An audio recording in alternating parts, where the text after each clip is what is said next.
Assalamualaikum warahmatullahi wabarakatuh. Alhamdulillah wassalatu wassalamu ala asrofil anbiya'i wal mursalin wa ala alihi wa ashabihi wa man wala amma ba'd. Kaum muslimin yang dirahmati Allah Subhanahu wa taala. Allah Subhanahu wa taala berfirman dalam Al-Qur'an, "Wa akhadna minkum mitsaqan ghalidha." Dan ingatlah ketika Allah Subhanahu wa taala mengambil perjanjian dari kalian. Apa perjanjian itu? Tatkala seorang ayah dari wali seorang perempuan menikahi putrinya dengan seorang laki-laki, dan dia menyatakan kepadanya dengan perjanjian tersebut, unkihuka ala ma amarallahu bihi min imsakin au tasrihin min imsakin bima'rufin au tasrihin bi ihsan. Saya nikahkan engkau dengan perintah Allah Subhanahu wa taala, dengan kalimat Allah Subhanahu wa taala, agar engkau menjaga dia dengan baik atau engkau lepas dia dengan baik. Itu perjanjian yang besar yang dipegang oleh seorang laki-laki. Dan sang ayah menyatakan kepada laki-laki tersebut, zawwajtuka wa ankahtuka binti fulana.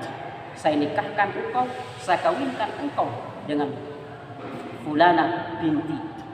Itu merupakan perjanjian yang besar yang Allah Subhanahu wa taala amanahkan kepada seorang laki-laki. Namun kita ketahui jemaah kaum muslimin yang dirahmati Allah Subhanahu wa taala, air laut tidak selalu tenang. Air laut tidak setenang apa yang kita bayangkan. Terkadang dalam bahtera rumah tangga kaum muslimin, seorang perempuan menghayalkan dalam dirinya, seorang perempuan terkadang mengharapkan dalam rumah tangganya sebuah kebahagiaan dari suami, dari seorang laki-laki. Akan tetapi yang dia bayangkan adalah malapetaka yang besar, sehingga muncul dalam rumah tangga yang diistilahkan dengan KDRT. KDRT, kekerasan dalam rumah tangga. Zaman sekarang kekerasan dalam rumah tangga sudah muncul di berbagai macam problematika kaum muslimin, sehingga banyak yang dilakukan oleh para suami yang tidak mengerti hak-hak seorang wanita, sehingga mereka mudah melakukan KDRT dalam rumah tangga mereka.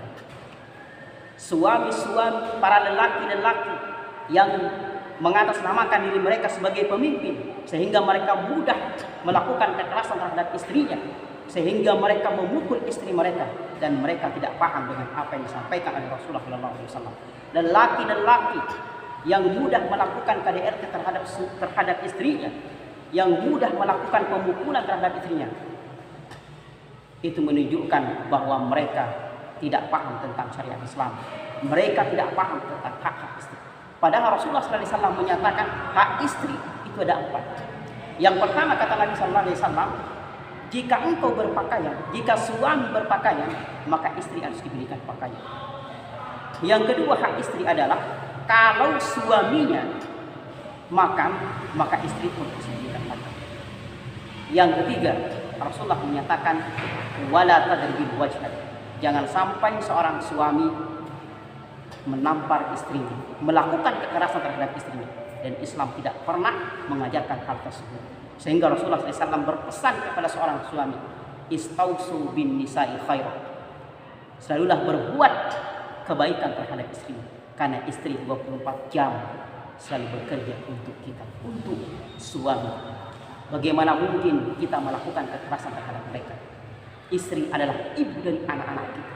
Istri adalah ibu dari seorang anak yang kita lahirkan dari dia. Bagaimana mungkin kita akan melakukan kekerasan terhadap mereka? Oleh karena itu kaum muslimin yang dirahmati Allah Subhanahu wa taala, kalau seorang suami memahami syariat Islam, memahami hak-hak istri, memahami hak-hak yang diajarkan oleh Rasulullah SAW, maka insya Allah para suami tidak akan melakukan kekerasan terhadap istrinya, tidak akan melakukan KDRT dalam rumah tangganya, sehingga rumah tangga itu akan menjadi rumah tangga yang sakinah, mawaddah, warahmah yang diinginkan oleh semua kaum muslimin dan juga Islam yang bagaimana Islam mengajarkan kepada kita.